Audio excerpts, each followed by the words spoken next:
আপনি নিজেও তো দেখতেছেন এই যে নাটক সাজাইতেছে তারা, এই যে অস্ত্র মস্ত্র এগুলা দিয়া, এতে ওনাদের লাভটাই। ওনারা দেশের আইন শৃঙ্খলা ঠিক করবে, তো আইন শৃঙ্খলা ঠিক হবে কিভাবে? তো বললো যে আপনারা চলে যাবেন, এরপরে স্যারের প্রমোশন হবে, এইটাই লাভ। তো আমি বললাম যে একটা প্রমোশনের জন্য আমার জীবন ধ্বংস করে দিল।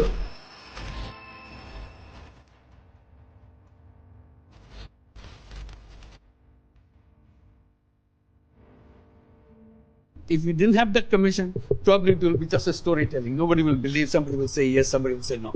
Now they have concrete proof, and now they will go to the justice. 400 অভিযোগ পেয়েছি মাত্র 13 কার্য দিবসে। যারা গুমের শিকার ভিকটিম এবং তাদের পরিবাররা প্রায় 1800-র উপরে আমাদের কাছে তাদের কমপ্লেন সাবমিট করেছে। সারা বাংলাদেশের বিভিন্ন পেশাজীবী, বিভিন্ন শ্রেণী পেশার, বিভিন্ন বয়সের, বিভিন্ন জায়গার, এবং তাদের মধ্যে অনেকেরই রাজনৈতিক পরিচয় আছে। কারো কারো ক্ষেত্রে হয়তো রাজনৈতিক পরিচয় ওইভাবে নেই, কিন্তু তাদেরকে জঙ্গি ট্যাগ লাগিয়ে দেওয়া হয়েছে। সব ধরনের মানুষ ছিলেন ভুক্তভোগী।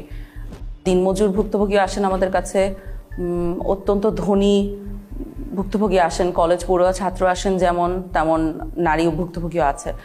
এমনকি 10 বছরের কম বয়সী ভুক্তভোগীও আমাদের কাছে আসেন। আমি শুধু আমাদের মনে আছে যে আম্মু যখন বোরকা পরতো তখন আম্মুকে একটা কালো কালার টুপি পরাইতো আর একটা হাত করা পরাইতো। মাঝে মাঝে আমাকে নিয়ে যেত, তুই একদিন নিয়ে গেছে, বাকি সময় আমাকে রেখেই গেছে। গুমের সাথে আসলে বাংলাদেশের প্রত্যেকটা বাহিনী জড়িত বলা চলে। সেক্ষেত্রে প্রধানত আমরা যাদেরকে নাম নিতে পারি তাদের মধ্যে হচ্ছে rapid action battalion, Bangladesh police তো আছেই, detective branch of police, CTTC,